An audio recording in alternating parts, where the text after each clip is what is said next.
So here's a finger jointed piece of pine. I think I will, I have no idea what I can do with this. Let's see. I think I might do something similar to the past couple of pens I made. I'll make a scalloped bottom on it. See how it looks. Well, there's the aluminum. I think a piece of walnut might look nice. Contrasting color. Got this one piece of Alumilite left. Maybe make a small stripe or something. I don't want to overdo it, but it looks like a pretty good combination. Let's we'll see. First piece is installed. Now what? I don't know. Second cut. Rosewood maybe? Alright, rosewood, walnut, and the aluminum and the finger jointed pine here. Alright, I went with aluminum, rosewood, aluminum, and walnut. I just think the blue would have been too much on this, so let me clean up this blank. I am going to douse it in thin CA though, A, because it's a pine, it's really soft, and then B, I just want to make sure that, especially right here, I've already doused it once, but I want to make sure that this thing is really held together well. Let me clean this up. All right, there's the blank. I'm going to have it lifted up a little bit so that I can douse it in thin CA. Well, that is certainly beautiful. So the most important part when you're doing this scalloping is to make sure you get that center spot absolutely perfect in the center, or your scallops will look messed up. And always start drilling from your scallop side down. Let's see how that goes.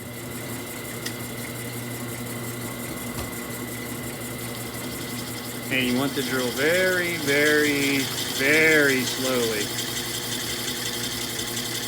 even through the pine.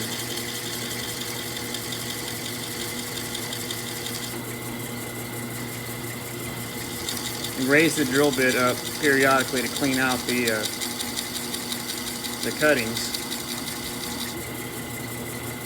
And I always leave that top piece very long in case it blows out. I still have something to work with. So it looks like it turned okay and nothing popped off. One of the things I always do is I make sure that the tube will go inside of the blank with no obstruction. So I definitely don't want it to get stuck halfway in. It's very important on this one that the tube be right there at the top. So I made my patented tube installation tool for scalloped blanks. So let's glue it up, and I definitely err on the side of way too much glue on these.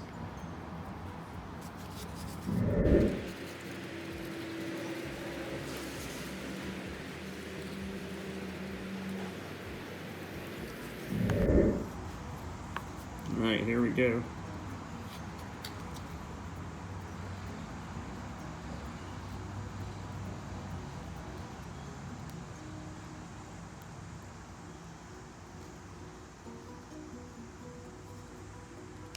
And there it is.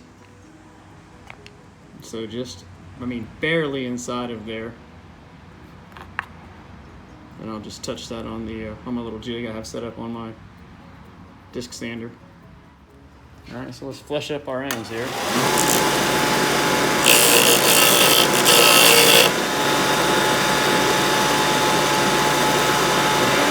that one. All right. Bottom, top, let's see what happens.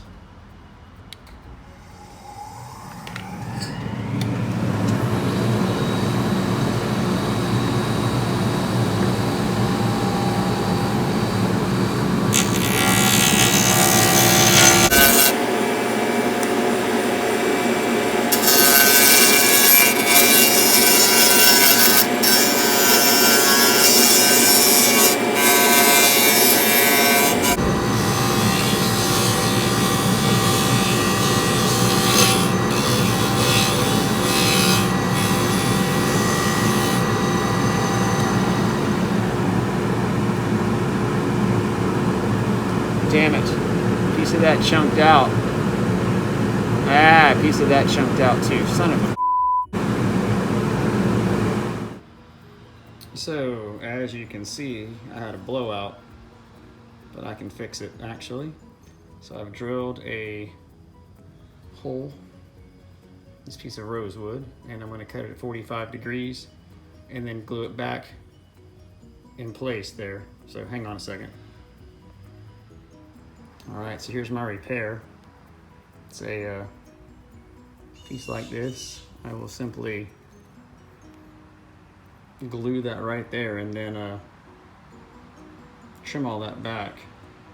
Alright, it's glued back on there, but clearly that's not going to turn, so I'm going to have to do some work on the belt sander real quick to make this work. Alright, I've made the repair, and once again I'm making sure I've got the small bushing in this end and the larger bushing here at the top. So, well, we'll see how it goes, I guess. Very gentle.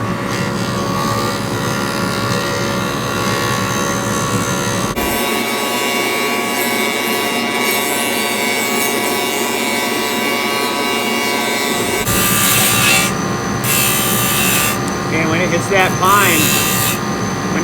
pine, it certainly digs in. Be careful.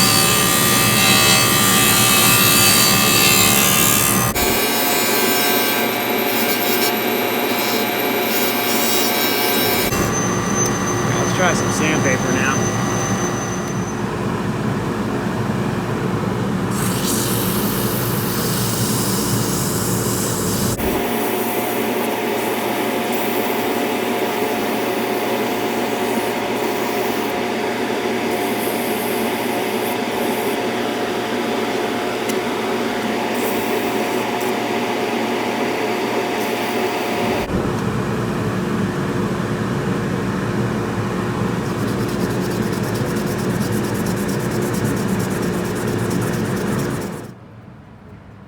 Well, it held.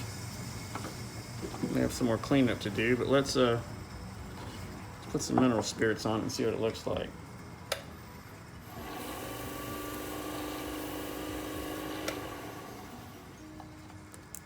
Ooh, look at the finger joints. That looks pretty cool.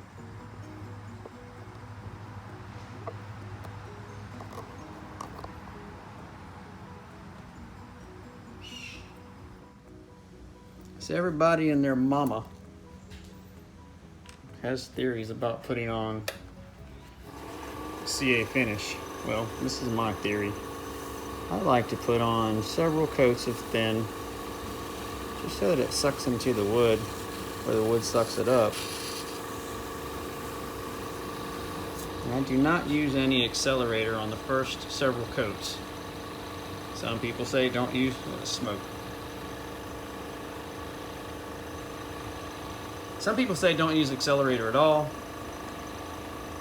I mean, whatever. I get beautiful finishes when I use accelerator, but again, I don't use it until after the maybe the third coat of thin.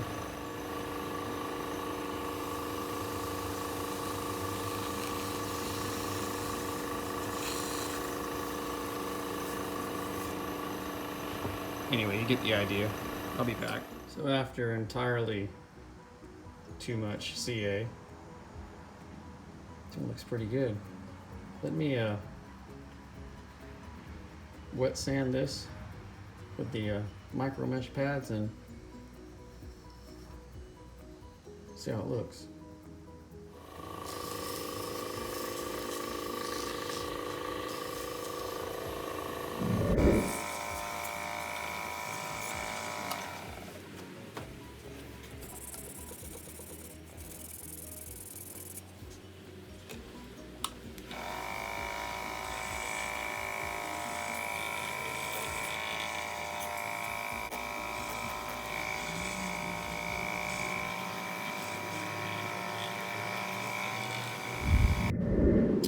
Alright, so that's just using the micro mesh, and look how that polishes up.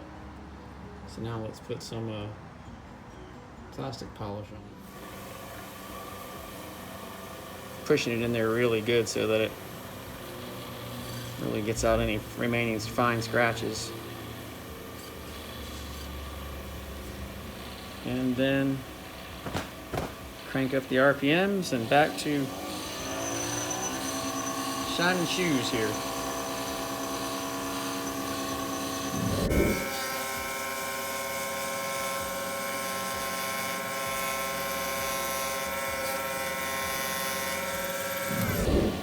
So let's see how it's turning out.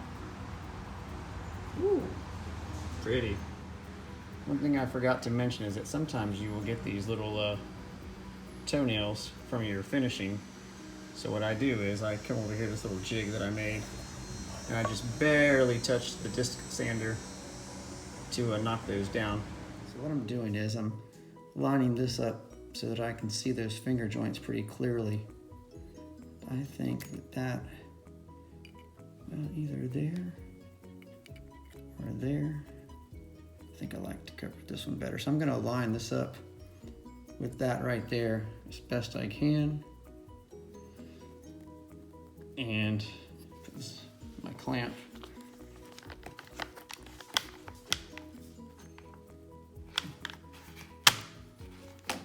And then the rest of it's easy peasy. Just put my spring on here. Drop that in here. Screw the transmission down. And then insert that into there. So there it is. The final product. That looks pretty cool for a piece of finger jointed wood that I picked up off of a construction site in Scotland.